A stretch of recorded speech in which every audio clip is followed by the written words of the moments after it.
Masjid Nabawi pada awalnya dibangun di samping rumah Nabi Muhammad pada tahun 632, 1441 tahun lalu, dan telah melalui berbagai perencanaan dan perluasan selama lebih dari 1400 tahun. Perluasan terbesar diperintahkan oleh almarhum Raja Abdullah dan masih berlangsung sampai sekarang. Setelah perluasan selesai, masjid diharapkan dapat menampung sekitar 1,8 juta jemaah.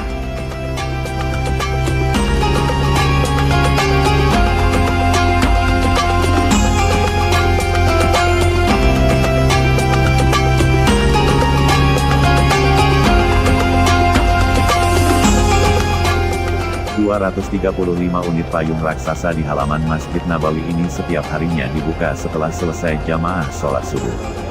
Dan payung-payung ini akan ditutup kembali saat menjelang jamaah sholat maghrib.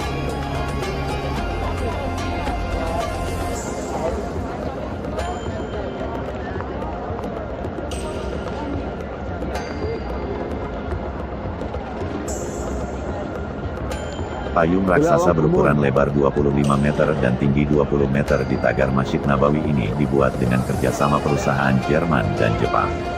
Pada pinggir payung raksasa, ada pita biru yang mengelilinginya.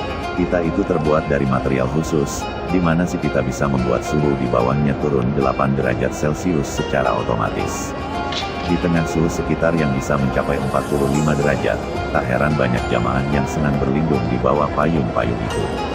Payung di Masjid Nabawi, Madinah Al-Munawwarah berjumlah 235 unit. Di dalam masjid ada 12 payung di dua tempat berbeda. Di dalam masjid sengaja dipasang payung agar ada sirkulasi udara. Kain payung di Masjid Nabawi sangat kuat, melebihi kain terpal biasa. Kain ini mampu menahan berat badan dua pekerja yang rutin membersihkan debu dari payung.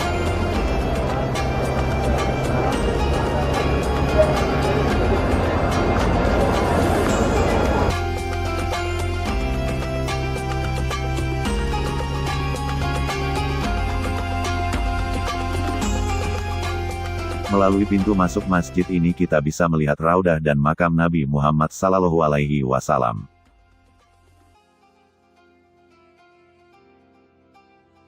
Raudatul Jannah atau disebut Raudah merupakan suatu tempat di dalam kompleks Masjid Nabawi. Di tempat itu, jamaah haji memanjatkan doa dengan khusyuk, mengikuti sunnah Rasulullah SAW. Nabi Muhammad memberi nama tempat tersebut Raudatul Jannah atau Taman Surga. Semula lokasi Raudah berada di luar Masjid Nabawi atau tepatnya di antara rumah Nabi dan mihrab di masjid.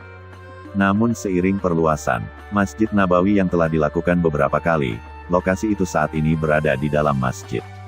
Dahulu, Nabi Muhammad sering duduk untuk membacakan wahyu dan mengajarkannya kepada sahabatnya di Raudah. Nabi pernah bersabda, antara kamarku dan mimbarku terletak satu bagian dari taman surga. Sedangkan kamar yang dimaksud sekarang menjadi makam Nabi, sesuai wasiatnya yang mengatakan, tidak dikuburkan seorang Nabi, kecuali di tempat dia meninggal.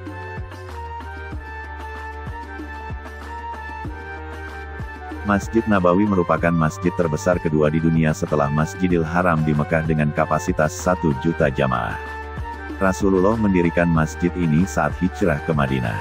Masjid ini mengalami perubahan dari waktu ke waktu. Bagi yang pernah menunaikan ibadah haji atau ibadah umroh, pastinya pernah melihat kubah hijau Masjid Nabawi. Di bawah kubah itulah letak makam Nabi Muhammad SAW dan juga makam kedua sahabat beliau. Para peziarah bisa mengunjungi makam ini, namun memang tidak ada pintu atau jendela untuk melihat ke dalam. Siapapun tidak bisa masuk ke dalam makam Nabi Muhammad SAW tanpa izin pemerintah Kerajaan Arab Saudi. Akses masuk ke dalam makam hanya melalui bangunan yang dulunya merupakan rumah Fatimah, putri tercinta Rasulullah.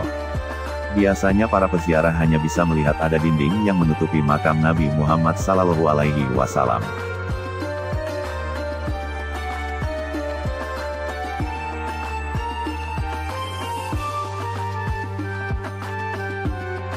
Para pemirsa, sebelumnya perlu saya sampaikan bahwa, liputan buka puasa ini dilakukan, Ismaji Channel, tahun 2018 langsung dari Masjid Nabawi Madinah, sebelum pandemi COVID-19 melanda dunia.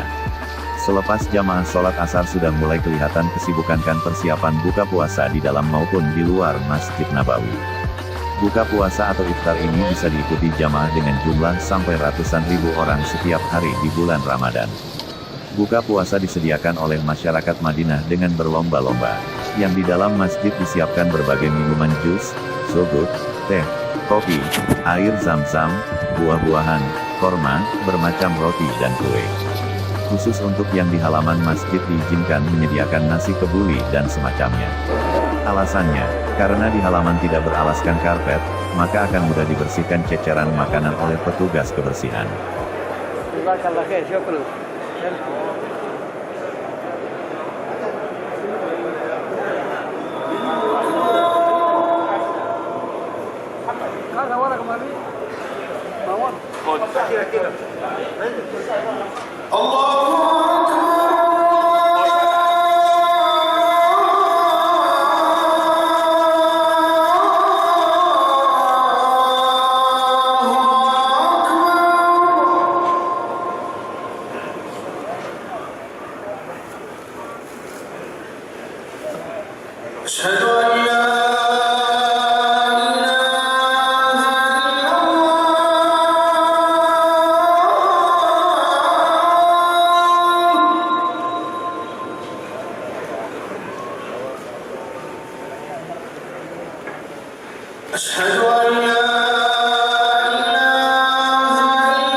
أشهد